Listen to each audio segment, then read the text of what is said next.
changed our life.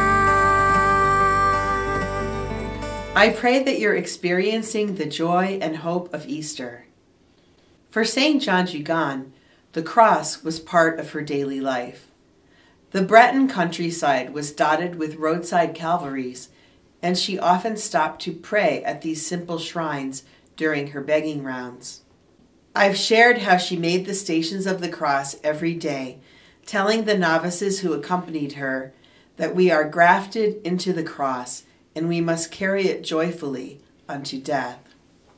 But Jeanne Jugan wasn't morbid. In her last years, she was described as serene, high-spirited, and joyful. She loved to sing and laugh and to get others to do so. One Easter, she said to the novices, "Come on, little ones, let's sing the glories of our risen Jesus." In 1857, 5 novices at the Mother House died of typhoid fever. This loss of young lives was a trial for everyone, including Jeanne Jugan. But she encouraged the novices, saying, "Don't cry. Another one of our own has left for paradise. That will be our reward one day too." Jeanne Jugan's absolute trust in God and the hope of heaven sustained her long into old age. The following message of St. John Paul II to the sick would have resonated with her. Dear sick brother or sister, if someone or something makes you think that you have reached the end of the line, do not believe it. If you know the eternal love who created you, you also know that there is an immortal soul within you. There are various seasons in life. If by chance you feel winter approaching, I want you to know that it is not the last season, because the last one will be spring, the springtime of the resurrection. Your whole life extends infinitely beyond its earthly limits. Heaven awaits you. I hope you find these words as encouraging as I do. I'd like to share with you another source of hope I've discovered.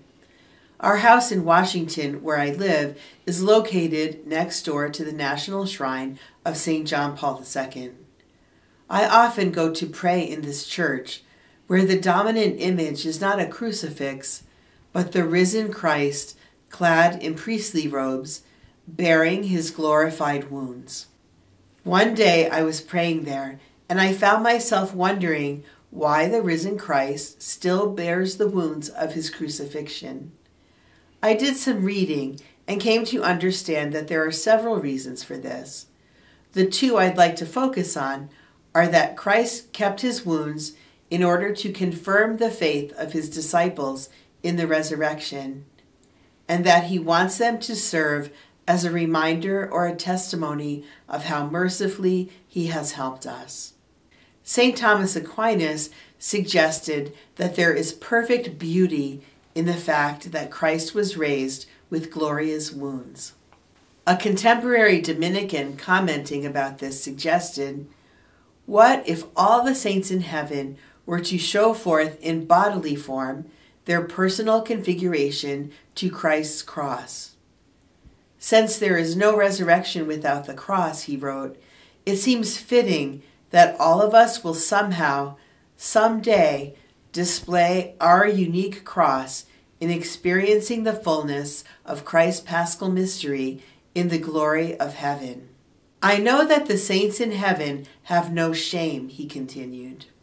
The sufferings that they underwent on earth were precisely the way that they were conformed by God's grace to Christ's paschal mystery. They are participations in Christ's own cross. So you see, our illnesses and weaknesses are not shameful, and our suffering is never purposeless. Our conformity to Christ's cross now will allow us to share the victory of the risen Lord, marked forever by the scars of the redemption he won for us. I hope these words are encouraging for you in your trials of disability or ill health, whatever they may be. The suffering of being unable to fulfill your desired life roles or to pursue your dreams. The suffering of fatigue, pain, loneliness, of feeling yourself a burden to others or actually being abandoned by them. I pray that whatever your sufferings are, you can identify with Christ's cross and resurrection, singing with St. John Jugan the glories of the risen Jesus. May the celebration of Divine Mercy Sunday bring you to a new awareness of God's merciful love in allowing you to share in the passion of Christ, that you may know the power of his resurrection. Happy Easter.